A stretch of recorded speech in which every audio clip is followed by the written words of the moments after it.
What is up, guys, and welcome back to the channel. Guys, we here with a new video. Average American versus the average European.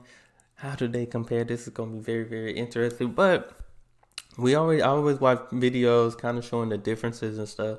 So we finna see how they compare now. Y'all hit that subscribe button, send down those recommendations, and let's check it out. The United States of America was officially formed on July 4th, 1776, when 13 states declared their independence from the Kingdom of Great Britain.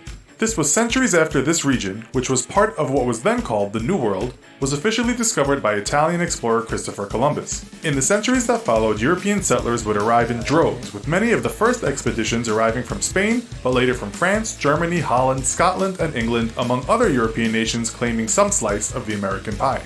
Today, many US citizens have European ancestry, while not necessarily sharing much in common with their long-lost kin. Thomas Jefferson may have once famously written in the Declaration of Independence that all men are created equal, but we thought it would be fun to see how equal, in some respects at least, the modern US citizen is now with the modern EU citizen in this episode of the infographic show, The Average American versus the Average European.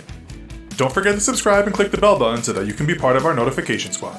First of all, to give us some idea of how much European there is flowing through the American bloodstream, let's take a look at America's largest European ancestry groups. According to the Census Bureau, approximately 49 million Americans said they had German ancestry, 36 million Irish ancestry, 27 million English ancestry, 18 million Italian ancestry, 10 million Polish ancestry, 9 million French, 6 million Scottish, 5 million Scotch-Irish, 5 million Dutch, 4 million Swedish, and 3 million Russian. Other large groups include That is a lot, considering the fact that we do have that little tool, Ancestry.com. I need to check that out. Y'all let me know if y'all did as well, if y'all used that. I need to check out Ancestry.com and see what I got a little bit of me, what I have a little bit of in myself. Czech, Hungarian, Portuguese, Danish, and Greek, while many people were also described as mixed ancestry. With this Euro connection in mind, how much does the average American have in common with the average EU citizen? Let's start with some basics. The median age, meaning that half the population is younger and half the population is older, is 42.7 in the EU and 37.9 in the US. Dang. Life expectancy in the EU is 82.4 years for women and 76.6 years for men. American women on average will live to 81.94 years, and American men 77.11. When it comes to making babies, American women are slightly more active, with the average number of births per woman being 1.84, and European women giving birth to an average of 1.58 children. Just to clarify here, this doesn't mean women are miraculously bearing partial 0.58 humans, rather it's just an average taken from the female population and the number of births. Let's now look at some physical attributes. The average height for an American man is 5 foot 9.5 inches, while collective data for the entire EU is hard to come by. Europe, however, has some of the tallest people in the world, with the Dutch coming in at an average height of 6 feet for men. Okay. Dutch women are all So average height, hey, I'm over both of those heights, so that's a good thing. Good feeling, good thing, But, I never seen, I know here in the States of America, most, they push out a lot of babies. They do push out a lot of babies down here. I don't see too much. At least I don't think so. In Europe, how many kids they have, per family cap. I think here the average. I think they should have did a thing too. It's almost 3 to 5 kids per family. Just about. people in the world, with the Dutch coming in at an average height of 6 feet for men. Dutch women are also at the top with an average height of nearly 5 foot 7 inches, whereas American women on average are 5 foot 4 inches tall. In fact, most member countries of the EU have a greater average height than that of Americans. That cannot be said about body weight, with America regularly coming in the top 5 countries in the world for average weight. The average male in the US weighs 194.7 pounds and the average female 165 pounds. 194 at 5'9"? That sounds like a lot. And 165 for 5'4"?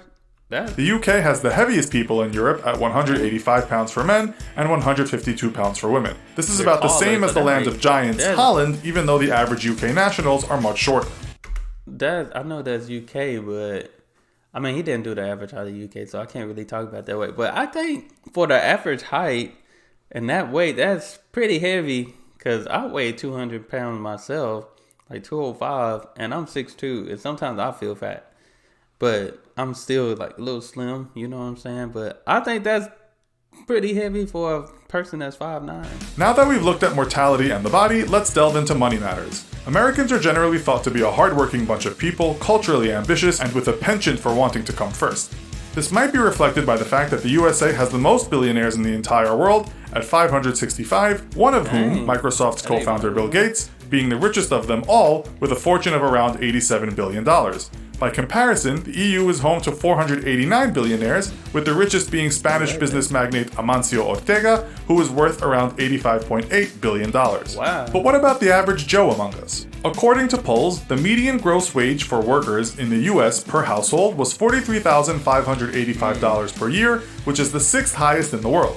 The highest median gross wage in the world per household was Luxembourg at $52,493 per year, with two other EU nations also above the US in Sweden and I wonder if that wage like both husband and wife working, or is it just all together? That is, I can say that the US don't like to pay people. Luxembourg, that's still pretty good. It's still pretty high. Italy, that is per year, with two other EU nations also above the US in Sweden and Denmark. In terms of income tax paid, the US is below many EU member countries. The average income tax paid in the US is 22.7% of earnings, with the highest country in the world being EU member Belgium at a whopping 42.8%. How does this affect the quality of life? Standard of living is a difficult thing to judge, and wherever you look, lists will differ. For example, the USA's gross national income, the spending power of the individual, is only behind the EU country of Luxembourg. Standard of living is another matter. Again, lists differ, but almost always the best standard of living top 10 countries is dominated by EU countries and other European nations, with Canada, New Zealand, and Australia also in the running.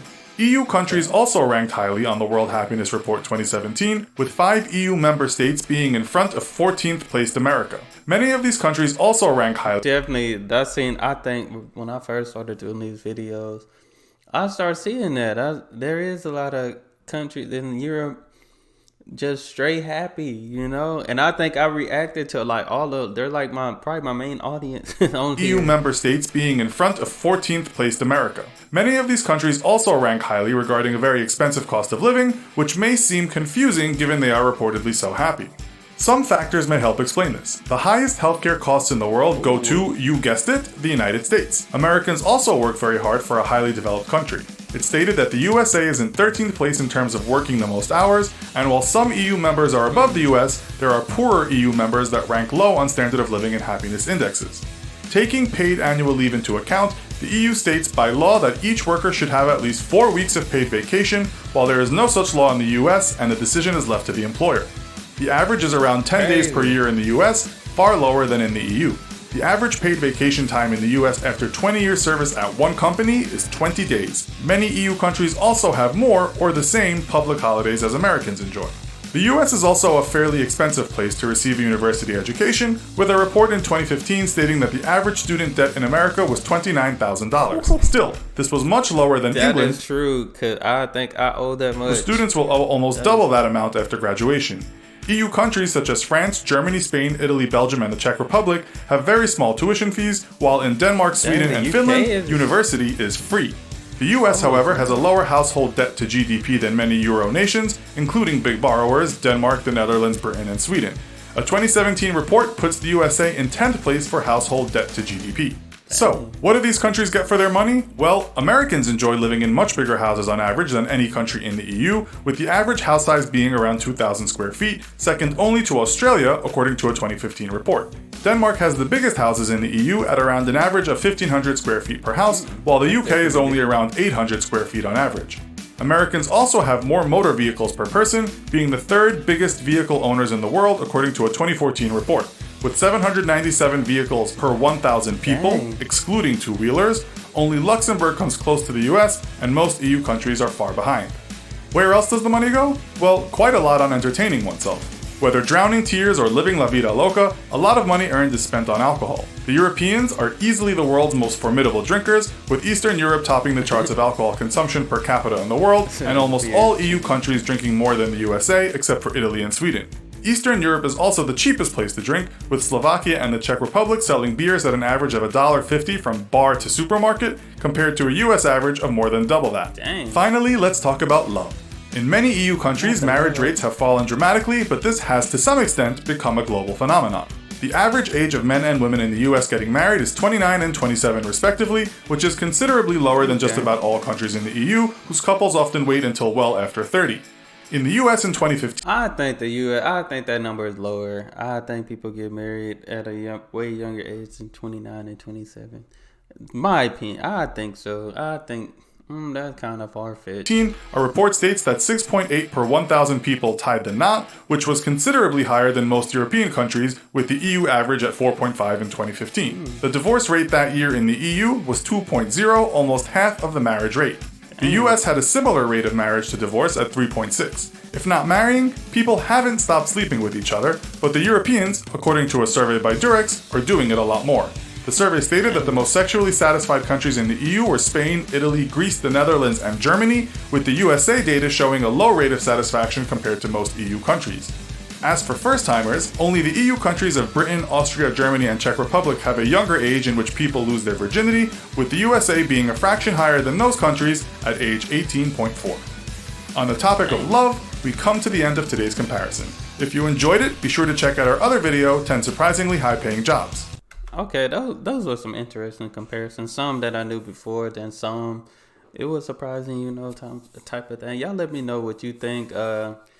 I thought the little married thing, I thought that was a little far-fetched. I think people in the U.S. get married it is a lot of people, so they might be right. But I feel like it's 25, 26, for both. Maybe 23 for women, So I think it's a little younger than that when it comes to marriage. But y'all let me know what you think in the comments below. That's all I have for this video. Y'all make sure y'all hit that subscribe button, send down those recommendations, and y'all be blessed, be the best, and be you. I'm out.